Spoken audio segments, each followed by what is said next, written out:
A very good afternoon my dear students. आज मैं आप सबके लिए जो बाकी के रिमेनिंग लेसन्स हैं उसकी मैं वन शॉट वीडियो लेकर आया हूँ।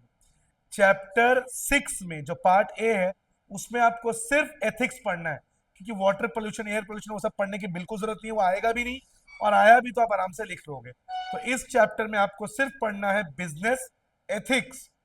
एथिक्स का मतलब वो है which is against the morality. अब उसके लिए आपको जेल नहीं होगा, लेकिन वो मॉरल वैल्यू के अगेंस्ट है।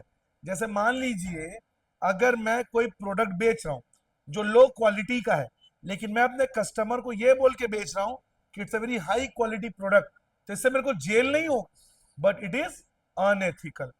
अगर मैं एडवर्टाइज करके कुछ क्लेम कर रहा हूं कि ये क्रीम लगाने से आप गोरे हो जाएंगे, मुझे पता है गोरे नहीं होंगे, उससे मेरे को जेल नहीं हो जाएंगे, बट इट्स अनएथिकल। ये जो बड़े बड़े फिल्म स्टार जो ऐड करते हैं, बोलो जुबा केसरी, जिन यूथ ने इनको आइडल बना के इनको करोड़ों रुपए दिलाए, इनकी मूवीज को हिट किया, आज वो उन्हीं को माउथ कैंसर की ओर ढकेल रहे हैं। अब वो ये बोल सकते हैं कि हम किसी को जबरदस्ती नहीं करते, लेकिन वो इलीगल नहीं है, आप एडवर्टाइज कर सकते हैं, बट वो अनएथिकल है। तो unethical is not illegal, but in morality it is not good for the business. तो बिजनेस एथिक्स मतलब मॉरल वैल्यूज को फॉलो करना, संस्कार। सबसे पहले कस्टमर को प्रोडक्ट को लेके सही इंफॉर्मेशन देना, कस्टमर को ऑप्शन देना, और कस्टमर को सही प्राइस पे प्रोडक्ट सेल करना।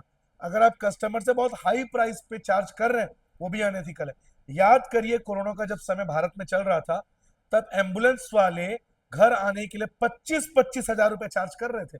वो कहीं से भी इलीगल नहीं था, लेकिन वो अनएथिकल था कि लोग परेशान है, बीमार है, और आप उनसे उसका फायदा उठा रहे हैं। तो that was highly unethical from the medical field.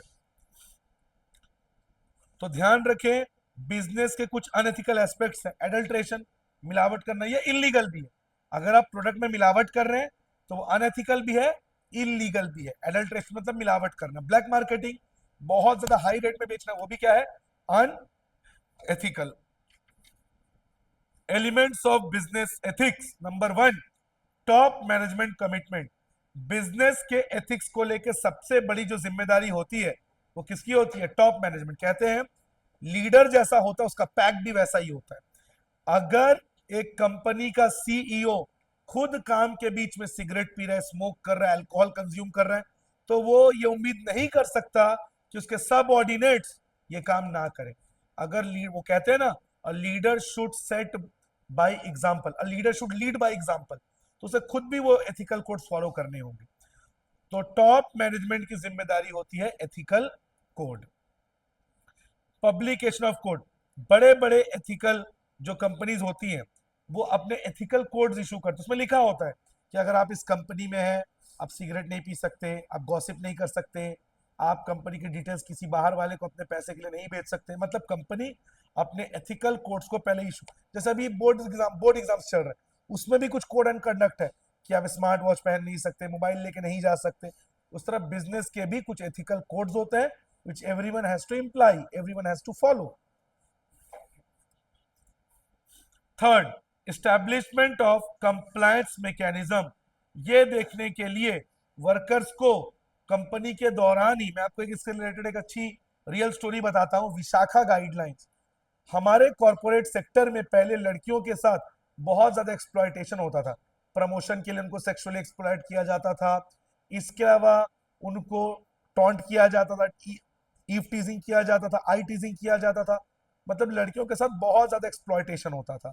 इसको देखते हुए सेंट्रल गवर्नमेंट ने ये कंपलसरी कर दिया विशाखा गाइडलाइंस। एक्चुअली एक लड़की विशाखा ने कंप्लेन किया कि उसके साथ उसकी कंपनी के बॉस ने सेक्सुअल एक्सप्लॉयटेशन किया। तब बड़े बड़े कंपनीज को पता चले कि हमारे पास ऐसा कोई मैकेनिज्म ही नहीं है जो लड़कियों के साथ होने वाले इस तरह के बिहेवियर को टैकल कर सके। तब सेंट्रल गवर्नमेंट ने एक रूल बनाया लड़की के नाम से, जिसका नाम पड़ा विशाखा गाइडलाइंस। और अब हर कंपनी में, बड़ी कंपनी में ऐसा एक मैकेनिज्म है जहां पे लड़कियां जो है अपने कंप्लेंट्स को फाइल कर सकती हैं। तो ये होता है एस्टैब्लिशमेंट ऑफ कंप्लायंस मैकेनिज्म, जहां पे वर्कर्स को ट्रेनिंग दी जाती है। अगर आपके पास कोई कंप्लेन है, ग्रीवियंस, आप वहां पे जाकर रजिस्टर कर सकते हैं। Fourth, employ of all level, ethical policies को सबको फॉलो करना पड़ेगा। You can not imagine that top management will be immune, top management इसको फॉलो नहीं करेगा, बाकी लोग फॉलो करेंगे, नहीं, टॉप मैनेजमेंट के साथ मिडिल मैनेजमेंट के साथ लोअर मैनेजमेंट, मतलब ethical code should be followed by every one. And measuring results, और एथिकल कोड को मेजर करना भी जरूरी है, मतलब ये देखना कि आपने जो रूल्स बनाए हैं क्या वो फॉलो हो रहे हैं, क्या उससे कंपनी को बेनिफिट हो रहा है, अगर नहीं हो रहा है तो उसको कुछ चेंज कर दो। तो ये है बिजनेस एथिक्स, इस चैप्टर में सिर्फ यही आपको पढ़ना है, चैप्टर नंबर 6। वैसे अगर जनरली अगर आपको सिंपल एक पूछा जाए, एक बिजनेस का कंज्यूमर के प्रति क्या जिम्मेदारी होती है, what is the responsibility of a business towards it's consumer, to give good quality products, to give the products at a reasonable price, do not do fake or illegal unethical advertising। ये किसके प्रति जिम्मेदारी है, consumer के प्रति। Government के प्रति क्या जिम्मेदारी है, to pay the tax on time, to help the government in solving the different problems, like आपने एक फैक्ट्री खोल दी, अनएम्प्लॉयमेंट का प्रॉब्लम सॉल्व हो गया, आपने पेड़ लगाए, पोल्यूशन का प्रॉब्लम सॉल्व हो गया, गवर्नमेंट वाटर रिवर क्लीन करी, आपने उसमें कुछ डोनेशन दे दिया। तो इस तरह से किसकी जिम्मेदारी है, बिजनेस की, किसके प्रति, गवर्नमेंट के प्रति। अपने इन्वेस्टर्स के प्रति क्या जिम्मेदारी है, उनके प्रॉफिट को बढ़ाना, वेल्थ को बढ़ाना, उनको एक्सप्लॉइट नहीं करना, उनको बिजनेस का प्रॉपर रिपोर्ट देना।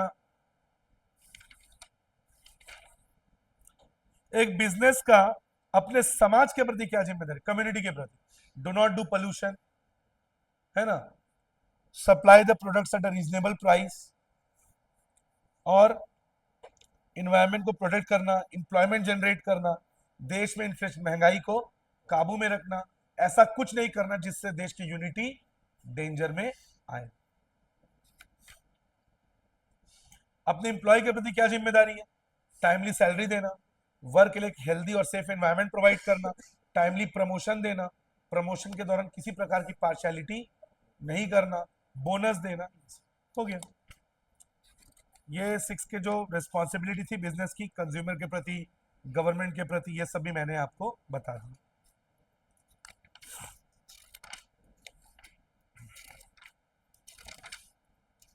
तुम लोग का बीपीओ डिलीटेड है ना, ये वाला, ये बीपीओ के आउटसोर्सिंग, तुम ही लोग बोले थे कि ये डिलीटेड है।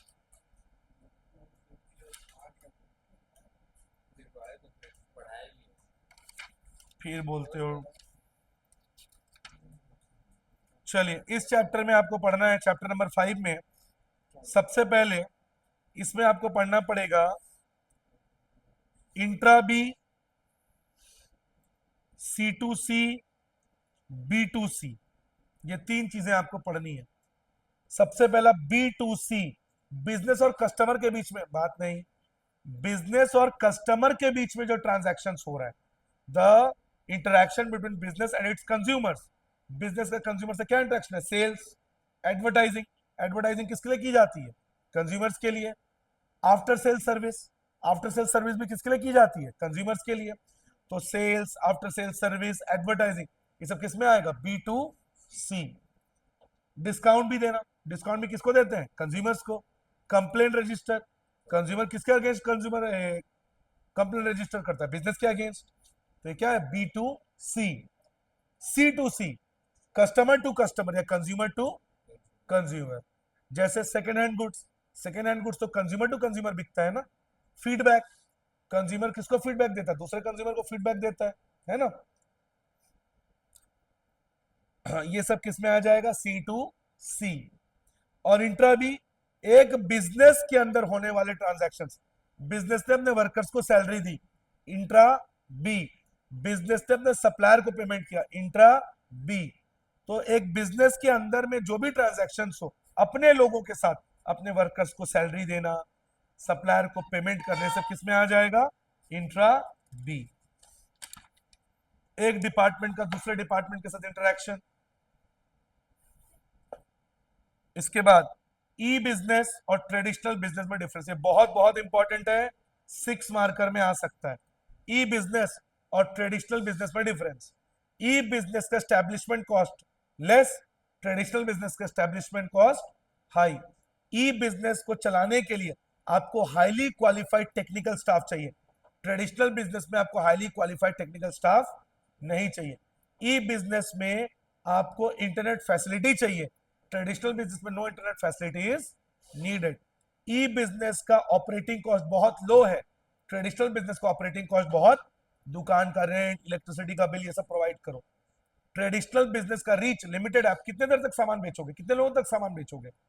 ई बिजनेस पूरी दुनिया आपके लिए कस्टमर, ऑनलाइन जाइए, यहां ध्यान दें।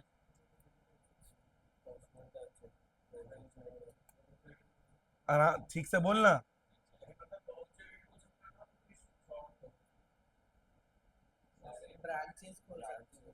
ई बिजनेस का रीच अनलिमिटेड है, पूरी दुनिया को सामान बेच सकते हो।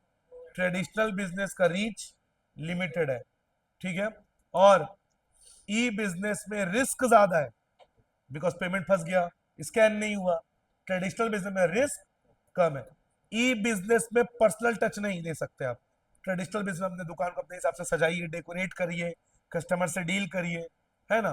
तो ई बिजनेस में face to face interaction possible नहीं है, ट्रेडिशनल बिजनेस में face to face interaction possible. ये बहुत इंपॉर्टेंट है, 6 मार्कर में आएगा ये, ई बिजनेस और ट्रेडिशनल बिजनेस में डिफरेंस। पॉज कर, तो स्टॉप मत करना, पॉज कर।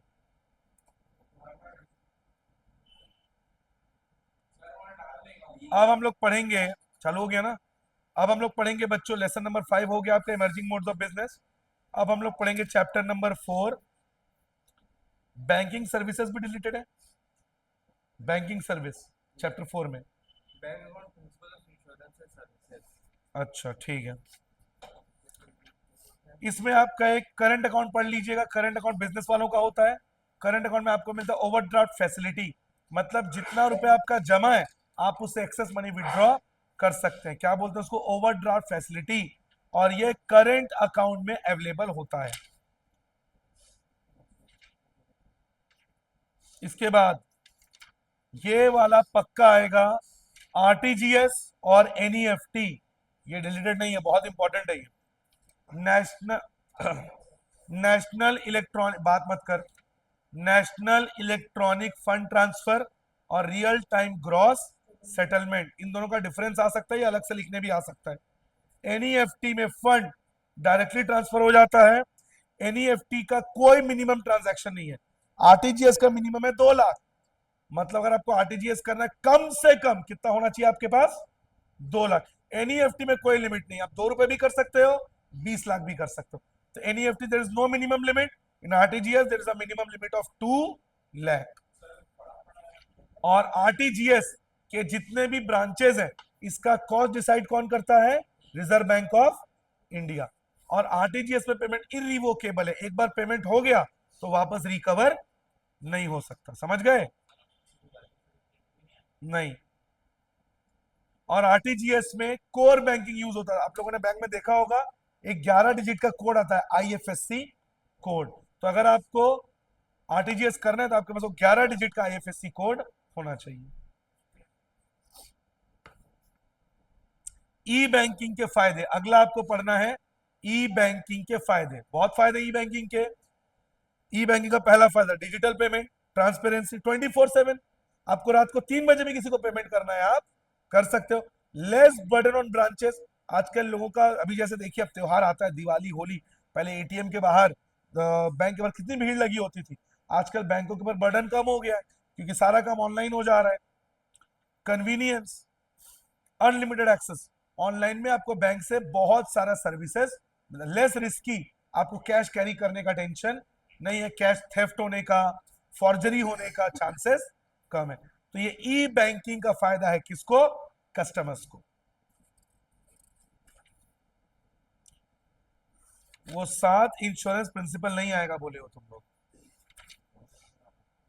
तो वो मैं नहीं करवा रहा हूं। मरीन इंश्योरेंस के 3 टाइप्स।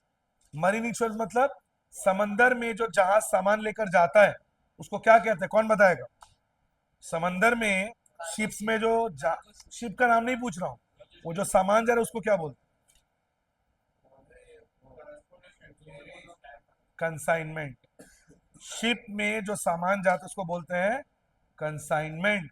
अगर कीप क्वाइट, अगर सिर्फ सामान का इंश्योरेंस है, जहाज में जितना सामान रखा है अगर उसका इंश्योरेंस है तो क्या कहलाएगा वो, कार्गो इंश्योरेंस। पूरे जहाज का अगर इंश्योरेंस है क्या कहलाएगा? हल इंश्योरेंस। और फ्राइट इंश्योरेंस सामान को लाने ले जाने में, ट्रांजिट में जो सामान में थोड़ा बहुत नुकसान होता है उसे कहते हैं फ्राइट इंश्योरेंस।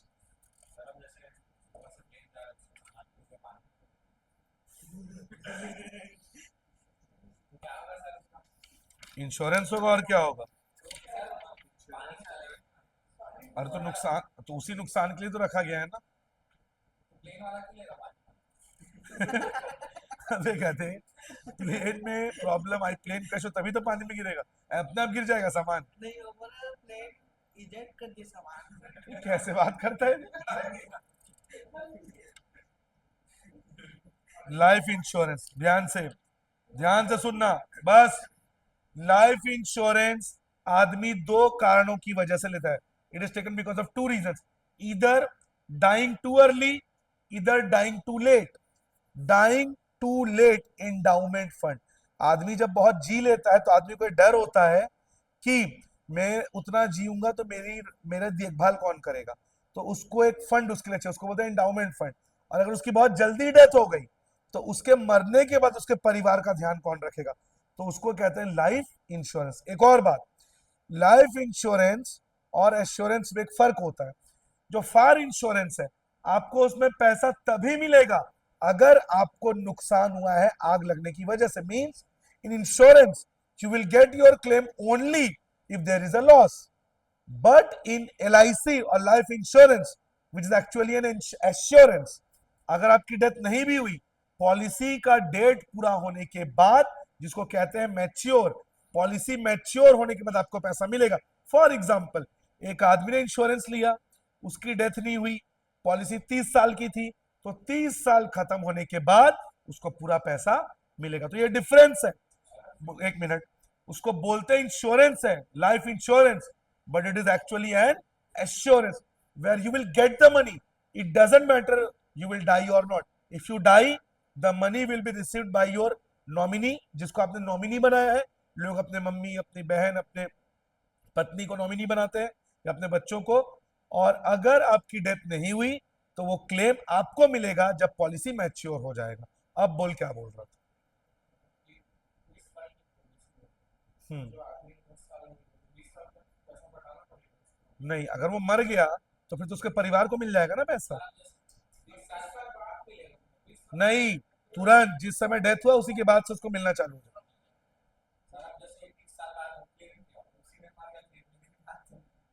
पैसा तो मिल गया ना, कैसे भोकड़ है सवाल।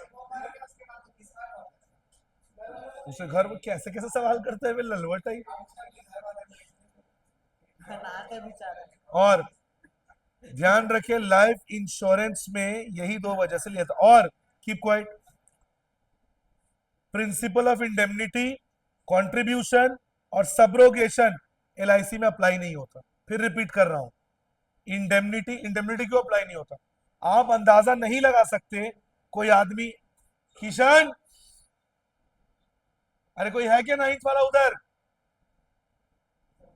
जाता, दरवाजा बंद कर, लॉक मत लगाना, बस टिका देना। क्या? वो तेरे ऊपर है ना, तू जितने का इंश्योरेंस लिया होगा उस हिसाब से मिलेगा। तू लेगा हजारों का इंश्योरेंस, तेरे को करोड़ों रुपए थोड़ी मिलेगा। इंश्योरेंस में मर्डर से पैसा, एक्सीडेंटल डेथ, सुसाइड कर लिए, मर्डर हो गया, पैसा नहीं मिलेगा। The death should be accidental, तभी पैसा मिलता है, वरना नहीं। बस दूसरी बात, इंडेमनिटी क्यों नहीं लगता? आप, एक आदमी मर गया, आपने उसको दे दिया उसका क्लेम, लेकिन क्या आप बता सकते हो श्योरिटी के तौर पे, कीप क्वाइट, कि अगर उसकी डेथ नहीं होती वो कितना लाइफ में अचीव कर सकता था? आप इसका अंदाजा नहीं लगा सकते, इसीलिए प्रिंसिपल ऑफ इंडेमनिटी अप्लाई नहीं होगा। रुक जा अभी। दूसरा, कंट्रीब्यूशन। कंट्रीब्यूशन क्या होता है? अगर आपने 3 इंश्योरेंस लिया है, 20 लाख, 10 लाख, 5 लाख, इंश्योरेंस में क्या होता था, तीनों मिला के देते थे। लेकिन अगर आपने 3-3 LIC लिया है तो तीनों से आपको पूरा पूरा मिलेगा, 20 लाख, 10 लाख, 5 लाख। जबकि नॉर्मल इंश्योरेंस में क्या होता था, 20, 10, 5 तीनों मिला के देते थे। लेकिन LIC में सबरोगेशन, एक कॉन्ट्रीब्यूशन अप्लाई नहीं होता। क्या, कितने साल से? मुश्किल है। LIC कराने से पहले लोग मेडिकल टेस्ट वेस्ट लेते हैं ना। जैसे मैं अपना वो मेडिकल इंश्योरेंस करवाया था, तो मेरा 7-8 दिन तक मेरा लगातार टेस्ट चला, क्योंकि इन लोग उसी को इंश्योरेंस देना प्रेफर करते हैं। नहीं चलने दे, जिसकी हेल्थ से रुक जा, अभी शांत रहे, कॉल आ रहा है मेरे को।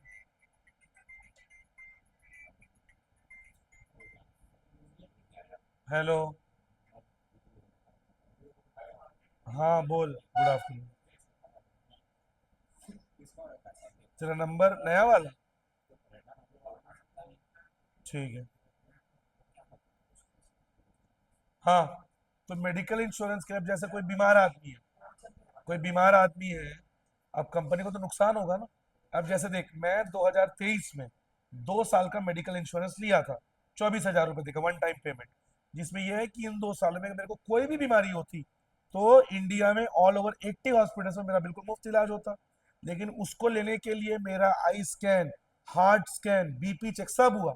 जब सब में मेरा ग्रीन टिक आया, तब मेरे को, अब बता, भगवान के आशीर्वाद से मेरे को 2 साल में कोई मेजर डिजीज नहीं हुआ, पूरा 24,000 कंपनी के लिए फायदा नहीं हुआ। तो ऐसे कितने लोग होंगे, मतलब अगर 100 लोगों ने लिया, उससे से बीमार कितने लोग होंगे? सिर्फ 2 से 3 लोग। बाकी पूरा पैसा किसको मिल गया? कंपनी को। तो इसीलिए इन लोग इंश्योरेंस देने से पहले ये सब देखते हैं। क्या क्या? एक्सीडेंटल डेथ बोला ना? हाँ, तो वो भी तो एक्सीडेंटल डेथ ही हुआ। एक्सीडेंटल या नेचुरल डेथ, मैं उसको एक साथ बोल दिया। हम्म। हाँ, पूरा 1 करोड़ मिलेगा, तो क्यों करवाता है LIC?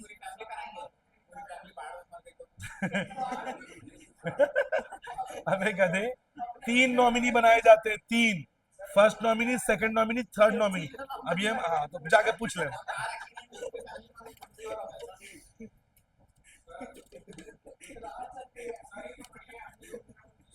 अबे तो अच्छी बात है ना, इंश्योरेंस कंपनी क्लेम रख लेगी। अगर इंश्योरेंस कंपनी में तुम क्लेम नहीं करोगे 1 महीने, 1 साल के अंदर, तो इंश्योरेंस कंपनी उस पैसे को रख लेती है।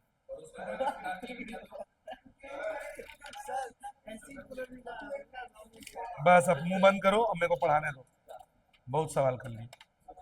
लेवल 4 चैप्टर भी पूरा कंप्लीट हो गया, जिसमें मैंने क्या क्या बता दिया, कार्गो, हल, फ्राइट और इंश्योरेंस और एश्योरेंस में डिफरेंस भी बता दिया।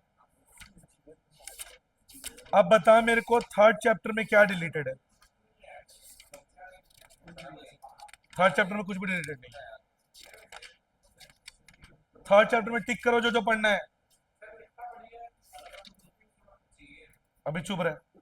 Features of, keep quiet, departmental undertaking. Features of departmental, keep quiet. Disadvantage of departmental undertaking.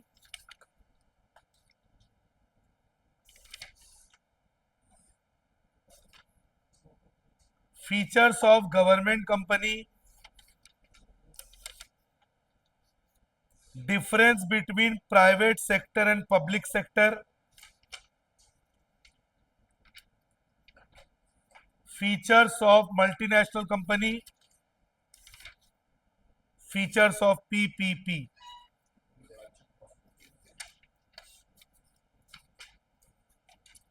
बस शांत। सबसे पहले थर्ड लेसन में बच्चों हमको पढ़ना है departmental undertaking. It is the oldest form of government company. सबसे पुरानी जो सरकारी कंपनी है उसे कहते हैं departmental undertaking. Railway, ACCL, NTPC, ये सब डिपार्टमेंटल अंडरटेकिंग्स में आती हैं। They work under the guidance of central government और स्टेट गवर्नमेंट। ध्यान से सुनो इधर। Their funds are allocated by central government और state government. Their workers are civil servants. All the income of the departmental undertaking is deposited in the government treasury. सरकारी खजाने में जमा होता है। They are directly under the control of their ministry. जैसे railway, railway ministry, ACCL coal ministry, उसके under में होता है। And you can sue them. You can file case against them. अगर आपको लगता है कि गवर्नमेंट की वजह से आपको कुछ नुकसान हुआ है, आप उनके अगेंस्ट केस कर सकते हैं। किसके फीचर्स हैं? Departmental undertakings. इसके डिसएडवांटेज क्या है? पहला, इनफ्लेक्सिबिलिटी।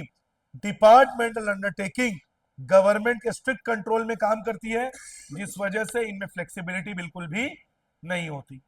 लैक ऑफ मोटिवेशन, इनके वर्कर्स बहुत लीनेंट, बहुत लेथार्जिक होते हैं, बहुत लेजी होते हैं, काम को लेके इनके अंदर किसी प्रकार की मोटिवेशन नहीं होती। लैक ऑफ फाइनेंशियल ऑटोनॉमी, ये because they work under strict control of the parliament, they do not have financial autonomy, मतलब ये अपने हिसाब से कोई प्लान, कोई प्रोजेक्ट चालू नहीं कर सकते जब तक इनको अपने मिनिस्ट्री से अप्रूवल नहीं मिल जाता। कितना भी अच्छा प्रोजेक्ट हो, ये उसको शुरू नहीं कर सकते। रेड टैपिज्म बहुत बड़ा प्रॉब्लम। रेड टैपिज्म मींस इस गवर्नमेंट का साइन, इस डिपार्टमेंट का साइन, इस मिनिस्टर से बात, मींस यहाँ पे काम बहुत स्लो होता है। जो ब्यूरोक्रेसी होती है, Indian bureaucracy is very slow. यहाँ पे काम को इसके पास फाइल पहुंचाओ, इसके पास साइन लो, तो इंडियन ब्यूरोक्रेसी में काम बहुत स्लो होता है। क्या हुआ?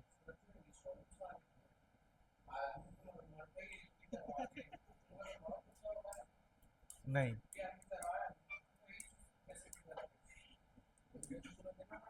तो तुम तो गधे हो। 30 साल तक वो जो इंश्योरेंस करवा रहा है, जो क्लेम दे रहा है, पैसा उसको कब देना है? 30 साल बाद। इतने 30 साल में तेरे को क्या लगता है वो पैसा अपने पास रखेगा?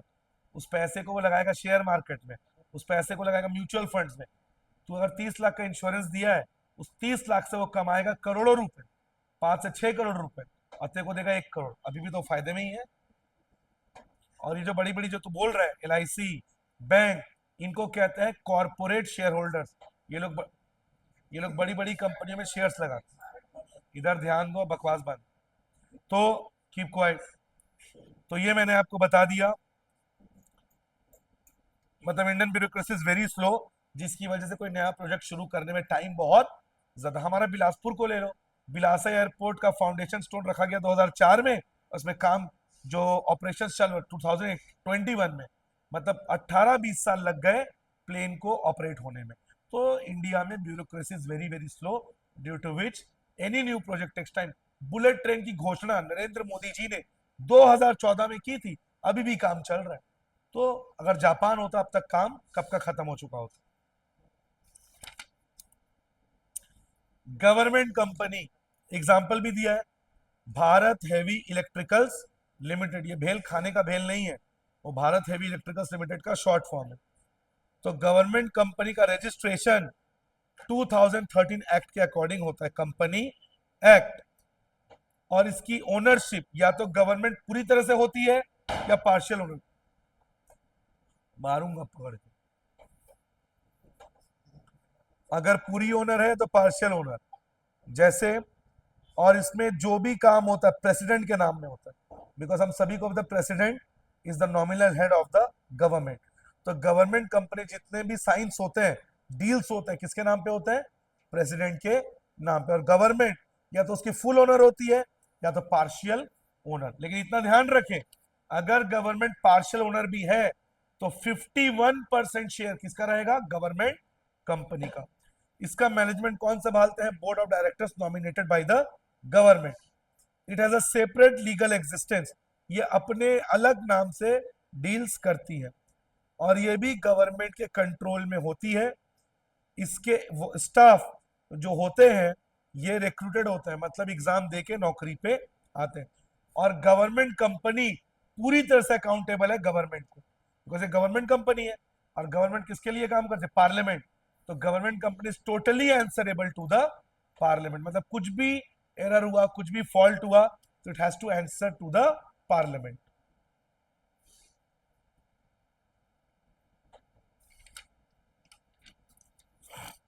इसके बाद difference between private sector and public sector. Private sector और पब्लिक सेक्टर में क्या डिफरेंस है? प्राइवेट सेक्टर को फॉर्म करने का प्रोसेस बहुत लॉन्ग है, पब्लिक सेक्टर को फॉर्म करने का प्रोसेस शॉर्ट है। प्राइवेट सेक्टर का मेन ऑब्जेक्टिव होता है प्रॉफिट, पब्लिक सेक्टर का मेन ऑब्जेक्टिव होता है social welfare. Private object private sector को चलाते कौन है? Board of directors. और पब्लिक सेक्टर को कौन चलाते हैं? गवर्नमेंट के रिप्रेजेंटेटिव्स। प्राइवेट सेक्टर में जो कैपिटल होता है वो कौन कंट्रीब्यूट करता है? ओनर्स। पैसा कौन लगाता है बिजनेस को? और पब्लिक सेक्टर में गवर्नमेंट।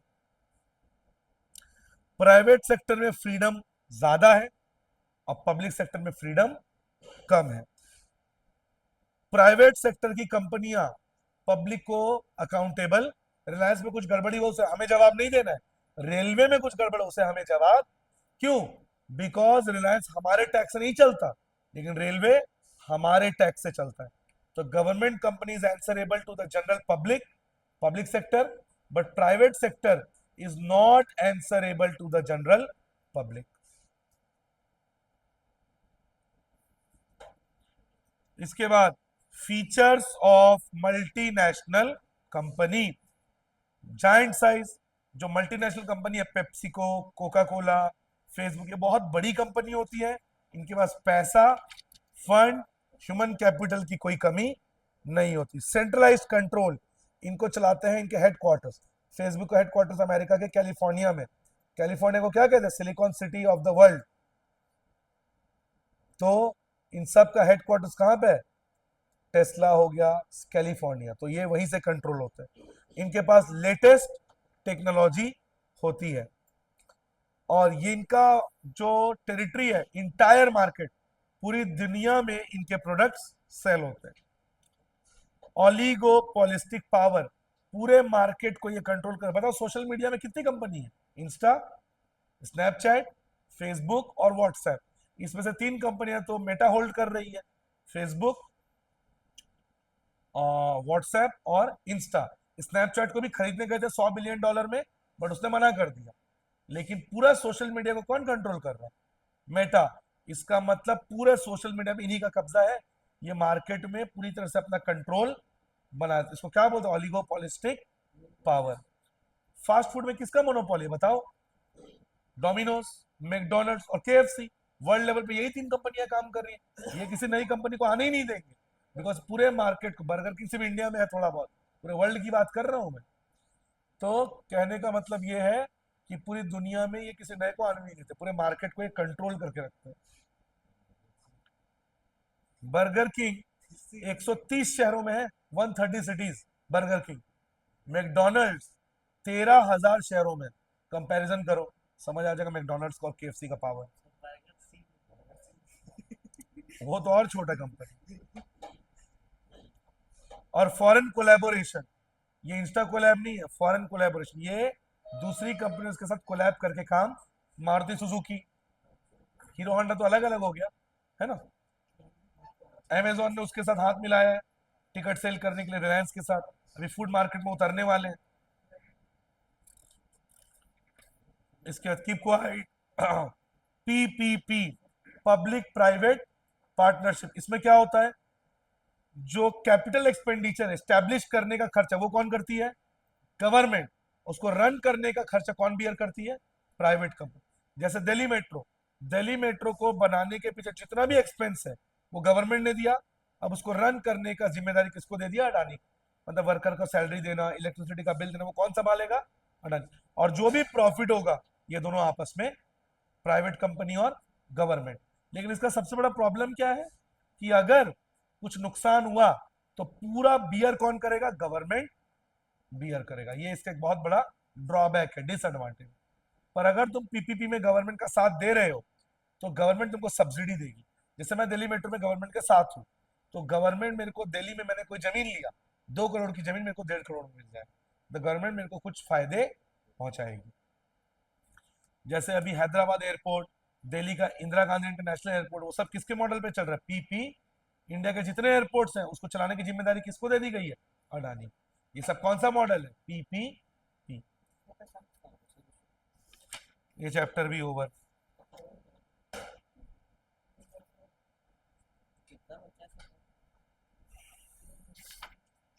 चैप्टर 2 में क्या डिलीट है बता। रुक जा, एक एक करके मेरे को बता दे, मैं अपने हिसाब से पढ़ा दूंगा। हाँ। हम्म। ये सब डिलीटेड है, मेन मेन तो डिलीट कर दी।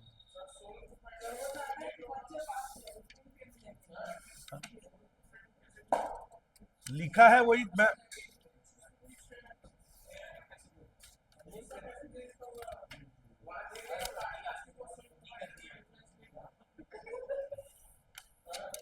अरे भाई तुम्हारे ही टीचर बोले हैं तो डिलीट ही होगा।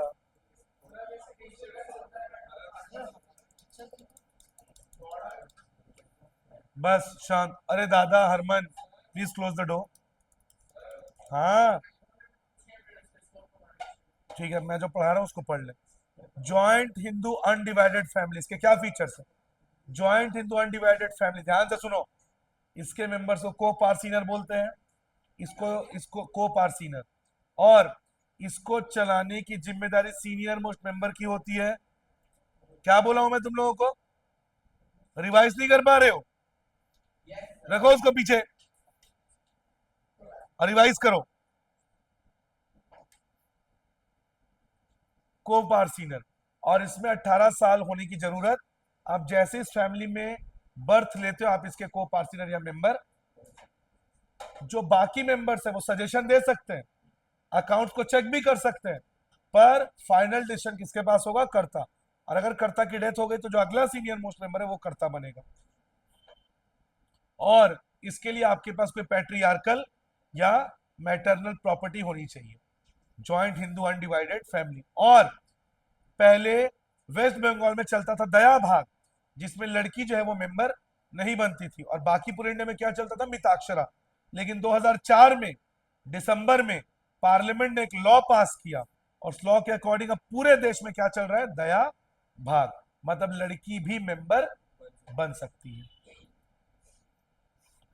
सर उसमें पढ़ता मर जाता है। तो बोला ना अगला सीनियर मोस्ट मेंबर। सारा का पता है उसको रजिस्टर करवाना पड़ता है। हाँ, जॉइंट हिंदू फैमिली का रजिस्ट्रेशन कंपलसरी नहीं है।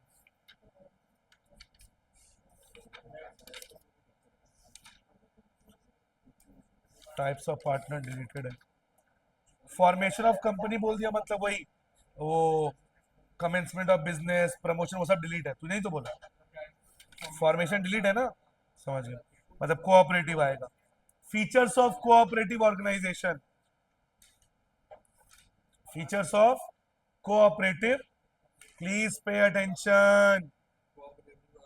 फीचर्स ऑफ कोऑपरेटिव ऑर्गेनाइजेशन, पहला वॉलेंटरी। को अरे मारूंगा तेरे को, बात पटर पटर कर रहा है।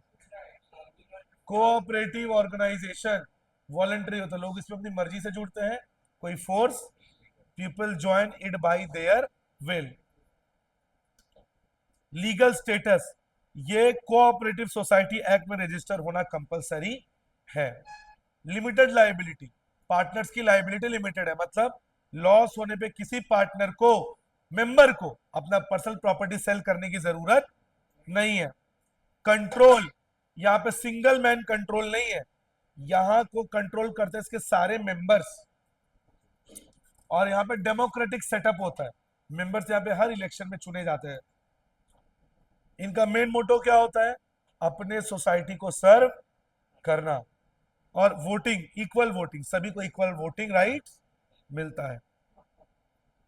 ये क्या थे? Features of cooperative organisation. अब इसके टाइप्स में सब मत पढ़ना, पढ़ना तुम लोग cooperative credit society,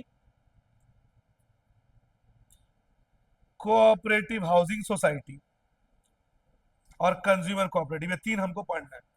types of cooperative. Generally cooperative society समाज के वो गरीब लोग आपस में बनाते हैं, इसको आपने 10th के इकोनॉमिक्स में भी पढ़ा था। कोऑपरेटिव सोसाइटी वुमेन एम्पावरमेंट, ताकि अब जैसे मनी लेंडर के पास लोन लेने जा रहे हो, बहुत हाई इंटरेस्ट चार्ज कर रहा है, तो हम आपस में ही पुल आउट करके एक दूसरे की पैसे से मदद करेंगे। तो कंज्यूमर कोऑपरेटिव सोसाइटी, ये सोसाइटी में कंज्यूमर ज्वाइन होते हैं ताकि बीच का जो एजेंट मिडिल मैन है वो रिमूव हो जाए, और सामान सीधे प्रोड्यूसर से निकल के किसके पास पहुंच जाए? कंज्यूमर के पास। इससे सामान सस्ता मिलेगा और कंज्यूमर को बहुत ही अफोर्डेबल प्राइस में अपना सामान मिलेगा। Consumer cooperative society. Cooperative credit, अभी अभी मैंने बोला 10th की इकोनॉमिक्स में था, जिसमें मनी लेंडर या बैंक के पास आपको लोन लेने की जरूरत नहीं है। जो मेंबर्स है वो आपस में पुल अप करेंगे मनी, और एक दूसरे को नीड के टाइम पे हेल्प करेंगे बहुत ही कम इंटरेस्ट में, जिसके लिए कुछ भी मॉर्गेज करने की भी जरूरत नहीं है। इससे जो पुअर पीपल है वो डेब्ट ट्रैप में नहीं फंसेंगे। क्या बोलेंगे इसको? Consumer credit cooperative society. And last, cooperative housing society. यानी कि उन लोगों को सस्ते रेट्स में घर दिलवाना जिनको मार्केट रेट में घर लेने की अभी उनकी औकात या अफोर्डेबिलिटी नहीं है। मतलब लो कॉस्ट में रेसिडेंशियल अकोमोडेशन प्रोवाइड करना और बहुत ही अच्छे रेट में उनको रहने के लिए घर देना। आई एम एक्सट्रीमली सॉरी, मेरे को वर्ड यूज नहीं करना था औकात, rather than I should have said that those people who are not having the purchasing power to purchase or have their own house at a market price, government or their society provide them houses at a very nominal cost, that is known as cooperative housing society.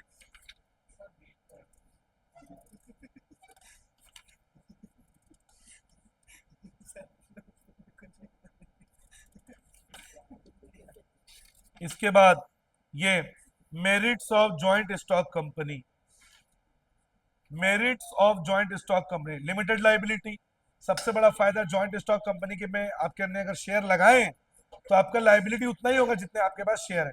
मेरे पास अगर Apple company का 50,000 का share है तो मैं market से 50,000 का ही loan ले पाऊंगा, ताकि अगर मेरे को नुकसान हो मैं शेयर बेच के वो नुकसान भर दूं, लेकिन मेरे को अपना पर्सनल प्रॉपर्टी बेचना ना पड़े।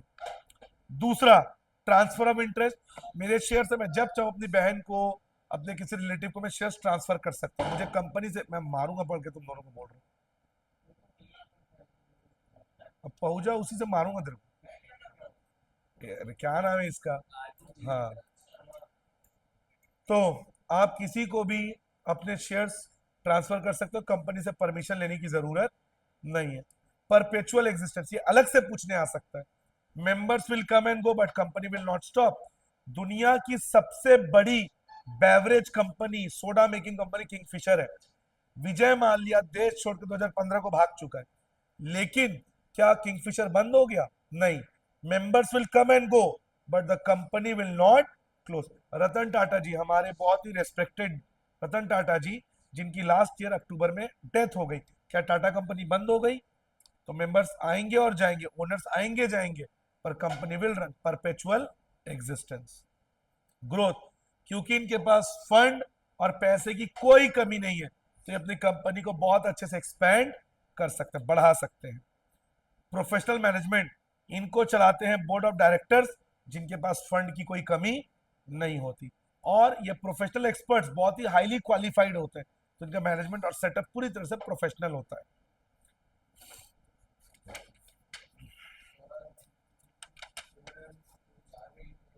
तीन बजे तक कर दूंगा छुट्टी, 3 o'clock।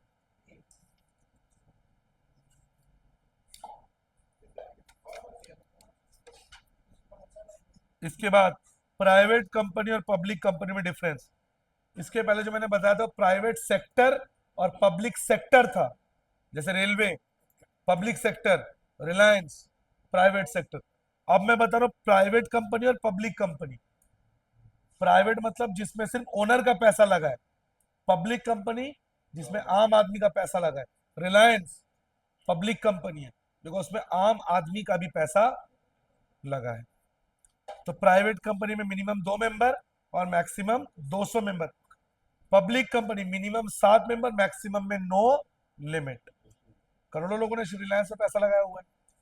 प्राइवेट कंपनी में मिनिमम 2 डायरेक्टर्स चाहिए स्टार्ट करने के लिए, और पब्लिक कंपनी में कम से कम 3 डायरेक्टर। प्राइवेट कंपनी अपना प्रोस्पेक्टस इशू नहीं करती, public company prospectus issue. Private company आम पब्लिक को, जनरल पब्लिक को शेयर इशू नहीं करती, पब्लिक कंपनी जनरल पब्लिक को शेयर इशू करती है। प्राइवेट कंपनी को मीटिंग होल्ड करना कंपलसरी नहीं है, पर पब्लिक कंपनी को साल में एक बार AGM, annual general meeting hold करना कंपलसरी है। प्राइवेट कंपनी को बहुत सारे लीगल फॉर्मेलिटीज से इम्यूनिटी मिली है, मतलब उसके लीगल फॉर्मेलिटीज कम है। पब्लिक कंपनी की लीगल फॉर्मेलिटीज बहुत ज्यादा है।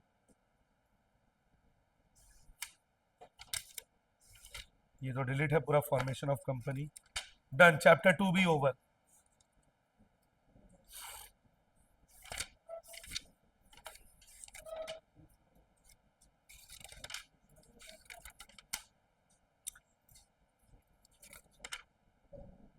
चैप्टर 1 में बिजनेस प्रोफेशनल एम्प्लॉयमेंट डिलीट किया, वो बता, हाँ अच्छा याद है। वो डिलीट है, ठीक है। पहला, बिजनेस, प्रोफेशन और एम्प्लॉयमेंट में डिफरेंस।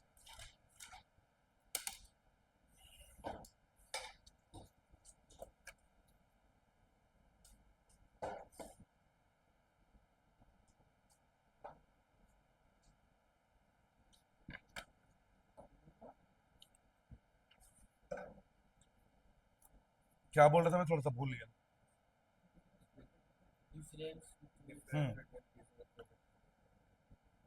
बिजनेस, प्रोफेशनल, एम्प्लॉयमेंट में डिफरेंस। बिजनेस किस कंडीशन से शुरू होता है? एंटरप्रेन्योर। प्रोफेशन किससे शुरू होता है? After completing a degree. और employment according to the qualification prescribe by the employer. Employer जैसा बोलेगा आपको वैसा क्वालिफिकेशन चाहिए।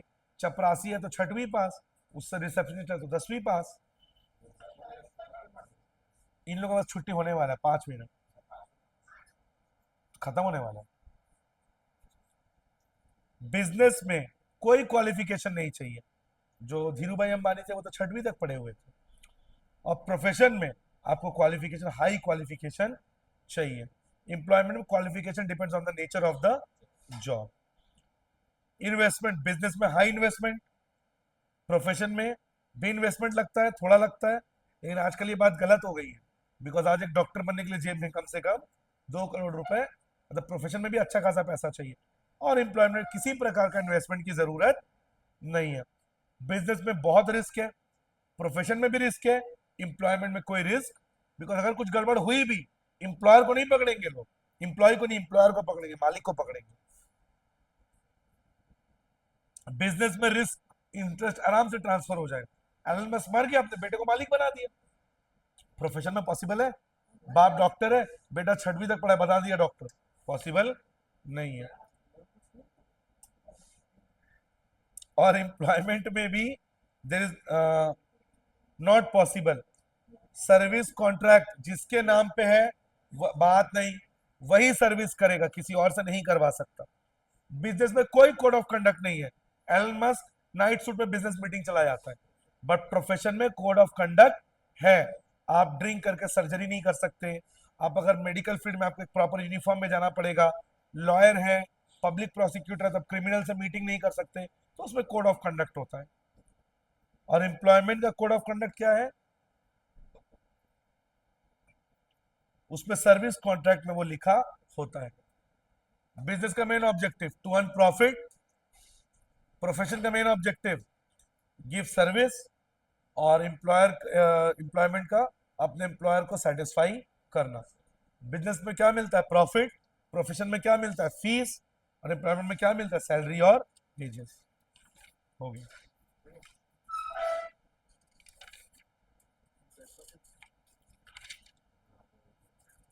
Role of profit in the business.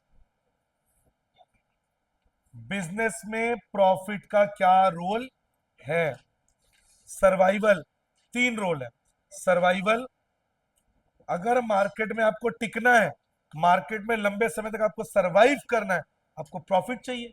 अगर प्रॉफिट ही नहीं होगा, आप मार्केट में कैसे सरवाइव करेंगे? दुकान कैसे चलाएंगे? वर्कर को सैलरी कहां से देंगे? बिजली का बिल कैसे भरेंगे? सप्लायर को पेमेंट कहां से करेंगे? तो मार्केट में अगर आपको सरवाइव करना है, प्रॉफिट होना बहुत जरूरी। Number 2, expansion. आपको अपने बिजनेस को बढ़ाना है, एक्सपेंड करना, और नए ब्रांचेस डालने हैं, उसके लिए प्रॉफिट होना चाहिए। प्रॉफिट होगा तब तो नया ब्रांच डालोगे। प्रॉफिट नहीं होगा, यही ब्रांच नहीं चला पर दूसरा ब्रांच कहां से चलाओगे? Symbol of efficiency. जिस तरह मार्कशीट आपके साल भर के परफॉर्मेंस का इंडिकेटर है, प्रॉफिट आपके बिजनेस का इंडिकेटर है कि बिजनेस को आपने कितने अच्छे से रन किया। रिवॉर्ड, जितना ज्यादा रिस्क उतना ज्यादा प्रॉफिट। और सबसे इंपॉर्टेंट, गुडविल। जिस बिजनेस का प्रॉफिट हो रहा है, मार्केट में जिसकी रेपुटेशन, उसका क्या बनेगा? रेपुटेशन। प्रॉफिट कमाने वाले बिजनेस का मार्केट में क्या बढ़ेगा? Reputation.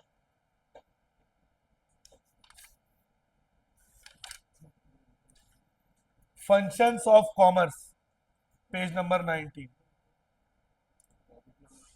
Topic 9.1, functions of commerce.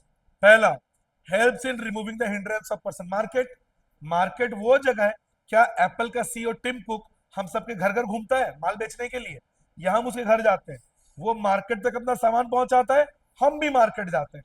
तो market is the place where buyer meet with the seller. तो हिंड्रेंस ऑफ पर्सन को कैसे दूर किया जाता है? With the help of market. Number 2, hindrance of place, सामान बनती है फैक्ट्री में और उसको मार्केट तक पहुंचाते हैं with a good transportation system, by plane, by ship, by roadways, by trains. एक अच्छे ट्रांसपोर्टेशन सिस्टम से हिंड्रेंस ऑफ प्लेस, हिंड्रेंस मतलब रुकावट, प्लेस की रुकावट खत्म, सामान बड़ी बड़ी देशों में अलग अलग फैक्ट्रीज में बन रहा है, वहां से अच्छे ट्रांसपोर्टेशन से वो हमारे दुकानों तक आ रहा है। तो हिंड्रेंस ऑफ प्लेस को कौन दूर करता है? Transportation system. Hindrance of time, godown, warehouse, godown और वेयर हाउस में सामान स्टोर रहता है जब तक वो यूज, अभी जैसे गर्मी का मौसम आ रहा है तो जितने भी गोडाउन में एसी फ्रिज रखे थे वो बाहर निकलेंगे और गीजर, रूम हीटर, ये सब वेयर हाउस में जाएंगे और तब तक सेफ रहेंगे जब तक कोल्ड सीजन नहीं आ जाता। सामान जब तक यूज नहीं होता तो उस समय तक सामान को बचाता कौन है? Warehouse. Hindrance of time.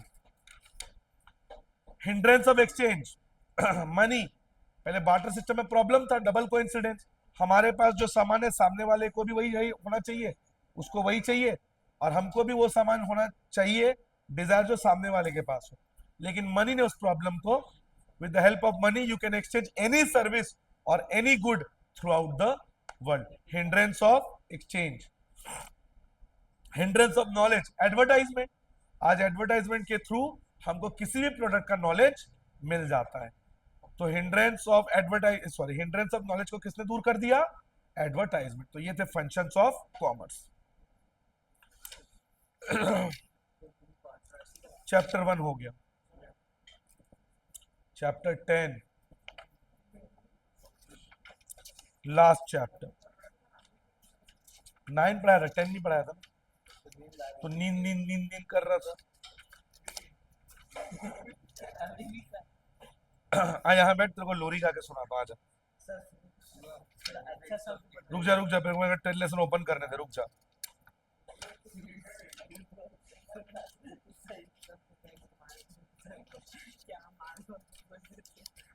माल में लोरी बोला था, क्या बोला था मैंने? बोले थे क्या? माल बेचेगा।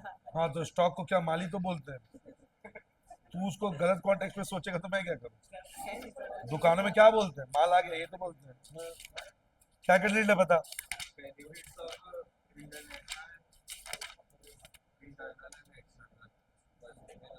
शांत रहो, ठीक से बैठ। क्या क्रेडिट है बोला?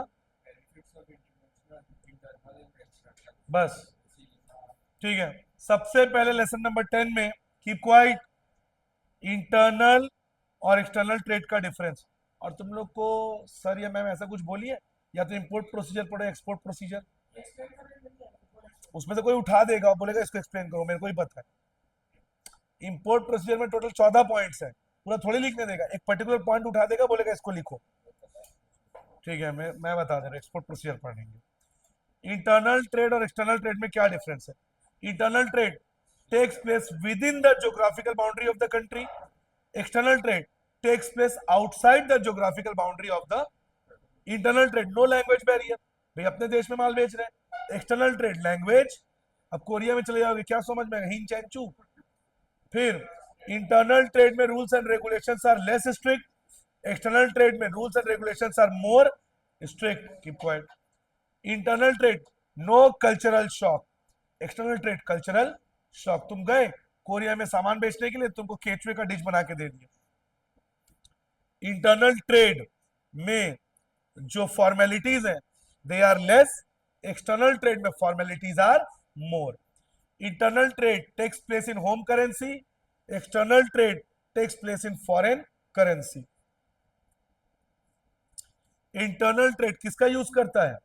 रोडवेज और रेलवेज। और एक्सटर्नल ट्रेड एयरवेज और वाटरवेज। इंटरनल ट्रेड में पेमेंट कैश और चेक से होता है, एक्सटर्नल ट्रेड में पेमेंट बिल ऑफ एक्सचेंज। ये वाला हो गया।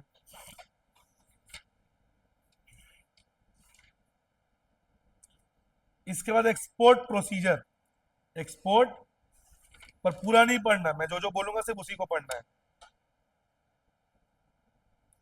Number 2 indent, number 3 credit worthiness, number 4 export licence, number 7 pre shipment inspection, number 9 certificate of origin,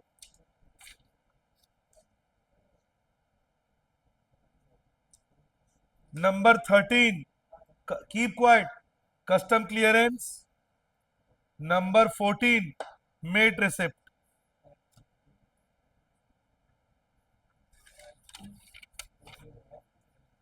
तुम लोग को मार खाना है क्या? चुप रहो, बोल रहा हूं ना।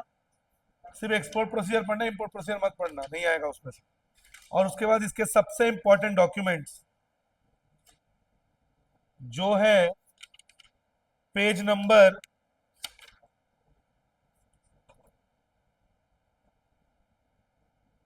रुक मेरे को देखने दे,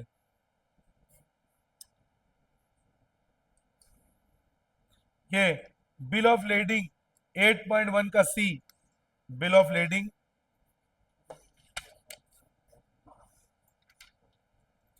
फिर important terms for external trade free on board, CNF CINF वो, और लास्ट ऑब्जेक्टिव्स ऑफ WTO। बस यही पढ़ना है हम लोग। चलो सबसे पहले ये एक्सपोर्ट प्रोसीजर में बच्चों रिसिप्ट ऑफ ऑर्डर और इंडेंट, ये क्या होता है? ऑर्डर और इंडेंट, इसमें जो प्रोस्पेक्टिव बायर, ध्यान रखें मैं एक्सपोर्ट प्रोसीजर पढ़ा रहा हूं, इंपोर्ट प्रोसीजर पढ़ने की जरूरत नहीं है। जो प्रोस्पेक्टिव, अगर मैं एक्सपोर्टर हूं तो मैं अपना प्रोफोर्मा सामने वाले को भेजूंगा, जापान जर्मनी ऑस्ट्रेलिया भेज दिया। अब वो जो प्रोस्पेक्टिव बायर्स अभी खरीद नहीं रहे, खरीद सकते हैं, तो जो प्रोस्पेक्टिव बायर्स हैं वो मुझे सेंड करेंगे अपना कोटेशन, और वही सेंड करेगा जिसको मेरा प्रोफोर्मा सही लगा। जापान जर्मनी ऑस्ट्रेलिया में जापान जर्मनी को मेरा डील सही नहीं लगा, ऑस्ट्रेलिया वाले को सही लगा, तो ऑस्ट्रेलिया वाला मुझे क्या भेजेगा? ऑर्डर। और जब एक्सपोर्टर को ऑर्डर मिले उसे इंडेंट कहते हैं। क्या कहते हैं? इंडेंट, जिसमें पूरा डिटेल दिखा रहेगा, कितना सामान चाहिए, कब तक चाहिए, क्या रेट में, every detail will be there. उसके बाद खोल देना दरवाजा, लॉक का लगा दिया। इसके बाद इंपोर्टर्स क्रेडिट वर्दीनेस, अब मैं ऑस्ट्रेलिया सामान भेज रहा हूं, मेरे को डर है ना मेरा पैसा डूब गया, तो उतने दूर में मैं सामान भेजूंगा और उसने मुझे सामान डिलीवरी नहीं किया, मतलब पैसा दिया ही नहीं, मेरा पैसा तो डूब जाएगा। तो मैं अपने पेमेंट को सिक्योर करने के लिए मैं क्या करूंगा? लेटर ऑफ क्रेडिट की डिमांड करूंगा। ध्यान रखें, एक्सपोर्टर इंपोर्टर से किस चीज की डिमांड करेगा? लेटर ऑफ क्रेडिट, जो इस बात का प्रूफ है कि इंपोर्टर सही व्यक्ति है, डिफॉल्टर नहीं है, और क्रेडिटर का सॉरी एक्सपोर्टर का पेमेंट डूबेगा नहीं। तो क्या मांगेगा? Letter of credit. मतलब सामान पे प्रोडक्शन चालू करने से पहले एक्सपोर्टर क्या मांगेगा? Letter of credit.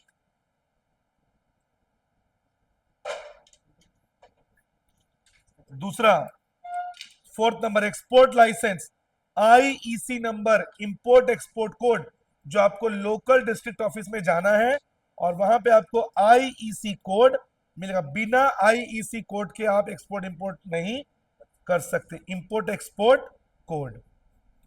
RCMC, registration cum membership certificate, अगर आपने RCMC बनवा लिया आपको टैक्स में बहुत सारा कंसेशन मिलेगा। और RCMC कौन इशू करता है? Export promotion council, federation of Indian export organisation, export development authority. ठीक है। और RCMC पाने के लिए आपको पहले letter of credit, IEC number देना पड़ेगा, वरना आपको RCMC नहीं मिलेगा। तो IEC कोड डिस्ट्रिक्ट ऑफिस में जाके आपको मिलेगा, बिना उसके आप, वो एक यूनिक कोड होता है, बिना उसके आप इंपोर्ट एक्सपोर्ट चालू नहीं कर सकते। दुनिया में इतने इंपोर्टर्स हैं, एक्सपोर्टर, सबके पास वो यूनिक कोड होता है। RCMC अगर आपने सर्टिफिकेट बनवा लिया आपको टैक्स में बहुत सारा कंसेशन मिलेगा। और ECGC, export credit guarantee corporation, अगर आप चाहते हैं आपका पेमेंट और अच्छे से सिक्योर हो जाए आप ईसीजीसी बनवा लो। ईसीजीसी करवा लिए आपका पेमेंट बिल्कुल भी डिफॉल्ट नहीं होगा। इसके बाद प्री शिपमेंट इंस्पेक्शन, सामान जब जहाज पे लोड हो रहा है उसका इंस्पेक्शन होता है, चेकिंग होती है। वे दूसरे देश सामान भेज रहे हैं, भारत का नाम जुड़ा हुआ है, नाम डूब जाएगा भारत का अगर कुछ गड़बड़ हुआ तो इंस्पेक्शन होता है। गवर्नमेंट अपने क्वालिटी इंस्पेक्टर को भेजती है, वो सामान को चेक करती है। लेकिन हाँ, अगर आपकी रेपुटेड कंपनी है, बड़ी कंपनी है, सेल्फ इंस्पेक्शन, टाटा टाटा बहुत रेपुटेड है, रिलायंस बहुत रेपुटेड है, वहां पे गवर्नमेंट नहीं भेजेगी, वो खुद ही चेक करके अपना सामान लोड कर देंगे। सेल्फ इंस्पेक्शन, इसको सेल्फ सर्टिफिकेशन भी कहते हैं। Only given to the reputed companies. In process quality control, सामान बनने के दौरान क्वालिटी चेक करना। जैम, जेली, बटर, सामान बनने के दौरान उसका क्वालिटी चेक करना, इन प्रोसेस क्वालिटी कंट्रोल। और कंसाइनमेंट पहले ही बता चुका हूं, जब सामान पूरी तरह से लोड हो गया है, डिस्पैच होने के लिए रेडी है, तब वो किसको बुलाएगा, इंस्पेक्टर को, वो चेक करेगा।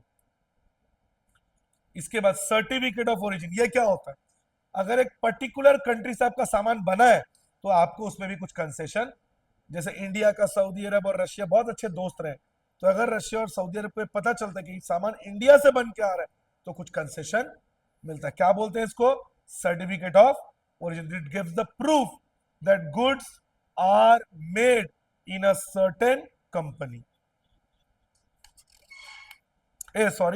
goods are produced in a certain country, certificate of origin। इसके बाद कस्टम क्लियरेंस, सामान को याद रखें, इस बात को, आपको सामान इंपोर्ट एक्सपोर्ट करना है, आपको कस्टम क्लियर करना पड़ेगा, टैक्स क्लियर करना पड़ेगा, जिसको कहते हैं कस्टम क्लियरेंस।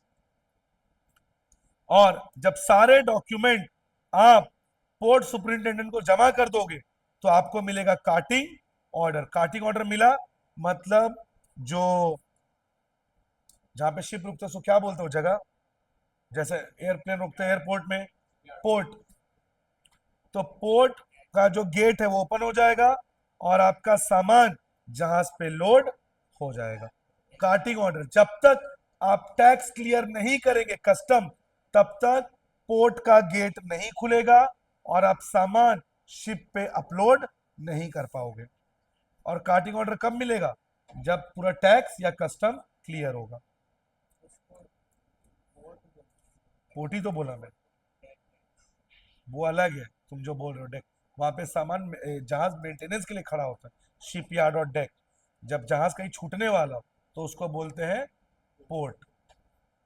जैसे तुम लोग ट्रेन कहां से चढ़ते हो, बस खत्म होने वाला 5 मिनट में, तुम लोग ट्रेन कहां से चढ़ते हो, प्लेटफॉर्म। लेकिन जब ट्रेन, जैसे अभी लिंक छूटेगा 4 बजे, तभी लिंक प्लेटफॉर्म में नहीं खड़ा है, अभी लिंक कहां खड़ा है, उसको पटरी नहीं बोलते, उसको क्या बोलते हैं, मेंटेनेंस गराज, वहां पे खड़ा होता, पटरी पे बोलते। इसके बाद बहुत बहुत इंपॉर्टेंट, मेट रिसिप्ट, जो जहाज का कैप्टन, कृष्णा गेट बंद कर, एसी चल रहा है, जहाज का कैप्टन इशू करता है मेट रिसिप्ट। फिर रिपीट कर रहा हूं, जहाज का कैप्टन मेट रिसिप्ट इशू करता है। एक बार जब जहाज चढ़ गया, अपलोड हो गया, तो क्या मिलता है, मेट रिसिप्ट। याद रखें इसको, मेट रिसिप्ट कौन इशू करता है, जहाज का कैप्टन। इसके बाद important document, bill of lending, receipt of goods. एक बार आपका सामान जहाज पे चढ़ गया तो जो शिप, कृष्णा गेट बंद कर, दादा एसी चल रहा है, कोई है क्या, गेट बंद करो, वत्सल गेट बंद कर। Bill of lending, receipt of good, जैसे सामान लेते हो दुकान से, गेट बंद कर रहे हैं, एसी चल रहा है, तो क्या मिलता है, रसीद मिलता है, जिस बात का प्रूफ है कि तुमने सामान लिया। तो सामान जब जहाज पे चढ़ गया तो आपको एक रसीद मिलता है, जो इस बात का प्रूफ है कि आपका सामान जहाज पे चढ़ चुका है। Acknowledgement, document of title, bill of lading, याद है मैंने उसमें भी टिक किया था। बिल ऑफ लेडिंग आपको ओनरशिप देता है कि yes your goods have been uploaded in the ship and you are the actual owner of the goods. और बिल ऑफ लेडिंग किसके पास रहता है? एक्सपोर्टर के पास। जब सामान पहुंच जाता है इंपोर्टर के कंट्री में तो वो बिल ऑफ लेडिंग किसको दे देता है? इंपोर्टर को, बिकॉज अब सामान का ओनर कौन हो गया है? इंपोर्टर। कॉन्ट्रैक्ट ऑफ अफाइटमेंट पढ़ने की जरूरत नहीं है। इसके बाद important terms used in external trade, FOB, CNF, CINF. FOB free on board, जिसमें एक्सपोर्टर सामान की पूरी जिम्मेदारी उठाएगा जब तक सामान जहाज पे चढ़ नहीं जाता। अगर मैं एक्सपोर्टर ऑस्ट्रेलिया में सामान भेज रहा हूं तो मान लीजिए मैं मुंबई पोर्ट से सामान भेज रहा हूं, जब तक सामान मुंबई पोर्ट पे शिप पे चढ़ नहीं जाता कार्गो पे, तब तक सामान के लॉस की जिम्मेदारी कौन उठाऊंगा? मैं। एक बार जहाज पे चढ़ गया सामान मुंबई पोर्ट पे तो सामान की पूरी जिम्मेदारी आ गई ऑस्ट्रेलिया के इंपोर्टर की। सीएनएफ, सीएनएफ में सामान की जिम्मेदारी, मेरी जिम्मेदारी कब तक रहेगी? जब तक मैं कंट्री पे पहुंच नहीं जाता, इंपोर्टर के देश। मतलब सामान मुंबई पोर्ट में चढ़ा दिया, सामान ऑस्ट्रेलिया के बॉर्डर को क्रॉस जब तक नहीं करता तब तक सामान की जिम्मेदारी किसकी रहेगी? एक्सपोर्टर की। कौन सा पॉलिसी? सीएनएफ। और सीआईएनएफ में जब तक सामान ऑस्ट्रेलिया के पोर्ट में नहीं पहुंच जाता तब तक सामान की जिम्मेदारी मेरी रहेगी। एक बार और, फ्री ऑन बोर्ड, सामान की जिम्मेदारी एक्सपोर्टर कब तक उठाएगा? जब तक सामान एक्सपोर्टर के पोर्ट में पहुंच नहीं जाता। सीएनएफ, सामान की जिम्मेदारी एक्सपोर्टर की कब तक रहेगी? जब तक सामान बॉर्डर, ऑस्ट्रेलियन बॉर्डर पे पहुंच नहीं जाता, इंडियन बॉर्डर को जब तक क्रॉस नहीं कर जाता। और सीआईएनएफ में सामान की जिम्मेदारी मेरे ऊपर कब तक रहेगी? जब तक सामान पोर्ट में, ऑस्ट्रेलिया के पोर्ट में पहुंच नहीं जाता। Last, WTO, world trade organisation, जिसका हेडक्वार्टर कहां पे? अमेरिका के न्यूयॉर्क में। और बहुत सारे 200 कंट्रीज इसके मेंबर हैं, जिसका मेन काम है इंटरनेशनल बिजनेस के रूल्स एंड रेगुलेशंस को बनाना। इसके ऑब्जेक्टिव्स, इंटरनेशनल पीस बनाए रखना, अलग अलग देशों में डिस्प्यूट, झगड़ों को सुलझाना, इंटरनेशनल ट्रेड को स्मूथ करना, बैरियर्स को रिमूव करना, टैक्स बैरियर्स को, डेवलपिंग कंट्रीज को इकोनॉमिक ग्रोथ प्रोवाइड करना और इंटरनेशनल बिजनेस को स्मूथ करना। तो इस तरह से मैंने आपका वन शॉट बना दिया लेसन 1 से लेके 6 पार्ट ए और lesson number 10 international business. Channel को सब्सक्राइब करें, वीडियो को लाइक एंड शेयर करें। आप सभी को ऑल द वेरी बेस्ट आपके एग्जाम के लिए। अब आपसे हमारी मुलाकात होगी 12th में न्यू सेशन में। चैनल सब्सक्राइब करें, वीडियो को लाइक और शेयर करें। पूरे 12th की जर्नी में हम आपके साथ रहेंगे। बंद कर दिया।